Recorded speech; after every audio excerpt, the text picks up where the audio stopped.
এক দরিদ্র ছেলে ছিল, নাম রাকিব। তার বাবা ছোটবেলায় মারা গিয়েছিল, তাই রাকিব ছোট থেকে মায়ের সাথে বড় হয়েছে। মা কাপড় সেলাই করে কষ্টে সংসার চালাতেন। একদিন রাকিবের খুব ইচ্ছে হলো একটা নতুন জামা কিনবে, কিন্তু টাকা পয়সা ছিল না।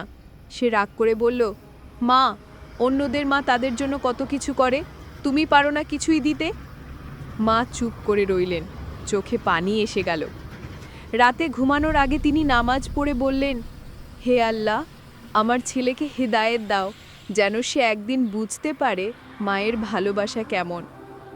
কয়েকদিন পর রাকিব শহরে কাজ পেল। কঠিন পরিশ্রম করে সে প্রথম বেতন হাতে পেল। মা তখনও গ্রামে ছিলেন। রাকিব টাকাগুলো হাতে নিয়ে হঠাৎ কাঁদতে শুরু করলো।